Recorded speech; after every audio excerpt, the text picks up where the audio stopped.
dimensions. Of course, many of these goals related to environment will be embedded under the Z, the Z, and the E type of goals. We'll see later on. See, the time is passing fast. So we'll look quickly at the next three slides. Z goals, I don't think there is much to add. Basically, MDG associated, especially very important for the least developed countries, and for those countries who still have to achieve many of the MDGs. The epsilons, as I said, is more in relation to those countries who have already achieved part of them, or who feel comfortable in actually going beyond the minimum standards, and also want to tackle issues related, for example, to health beyond child mortality to maternal health, and they want to go into, for example, nutritional aspects, hypertension, non-infectious diseases, these kind of things. While the type of goals that we have for the environmental goals are goals related to environmental sustainability, a critical component of the construct, and they would cut across both Z and E goals. In that sense, for example, we can give an example, clean drinking water as a basic human need would be actually at the level of Z as one of the minimum standards type of environmental goals, while clean air, for example, some country context, at least it would be set on the contrary for the extended for the epsilon goals. And this is a little bit of a diagram summarizing, and this is actually the last slide, summarizing a little bit the type of conceptual framework which would allow some of the priority type of needs that many countries have identified in the discussion so far. You have a platform where you have the zeta goals for the minimum standards in terms of poverty and other MDGs type of targets indicators. Then you have the epsilon. And then what is interesting is that the end goals would be cutting across vertically the two dimensions, but then it would also be mainstream and embedded in each of those goals, and also depending also some of these goals are more country specific and others are more having a more global type of nature, so having a much more kind of international process required. So of course this is just a proposal. In many ways it reflects other type of alternative models, and it's just put on the table by our institution and is out for discussion. It's not looking at targets indicator specifically, but more in terms of the conceptual framework, because it allows some flexibility also at the country level in terms of also the monitoring of the target indicators and the type of implementation we can put in place. Finish here. Thank you.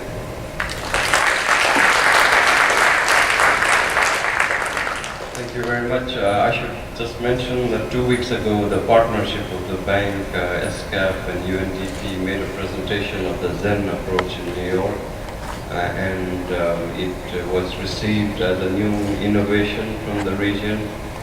There is increasingly more and more discussion of the Zen in New York. Our next speaker is George Verghese. He is the president of Development Alternatives. It is one of the leading NGO in India, but has a global reach in terms of influence. George has personally led work at the ground level. Some of these are community-led Environment Action Network, Clean in India, and also Forest Areas Civil Society Program. Is the Development Alternatives, and George, whom I've met many times in New York, is active in contributing and bringing the voice of often forgotten and experience of local village level implementation with a social enterprise perspective. George. Thank you, Surendra. Well, distinguished guests, ladies and gentlemen, I stand here from a slightly different vantage point. You've heard from the high-level panel. You've heard of how ODA comes in, paratrooping in. You've heard in terms of the complexity of the Zen approach. I come with a very simplistic mind. I'm going to ask you a couple of questions from how local communities perceive this complex nature of what the post-2015 development agenda is going to be, and probably some SDGs.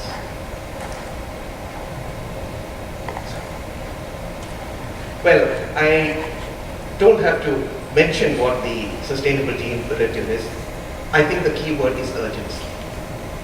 At the same time, I think from the perspective of the local communities, even though it's urgent, it's very relevant, useful to ponder for a minute whether we are moving towards the right destination before we even start charting the route map.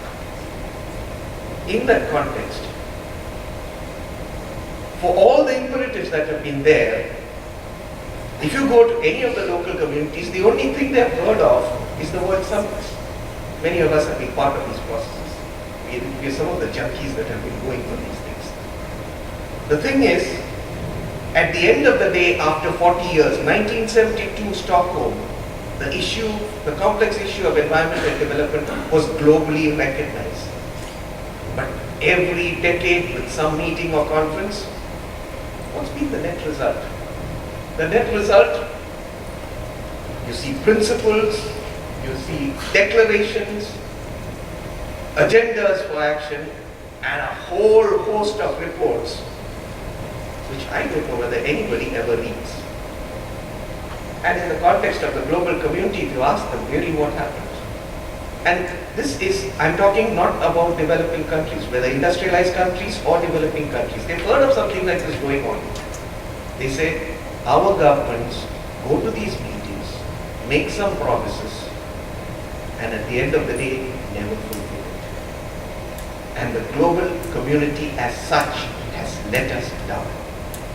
That's the net result. Given that, what I'm asking you to ponder for is, it appears, and you heard it already in 3 of my colleagues, who happen to be my good friends,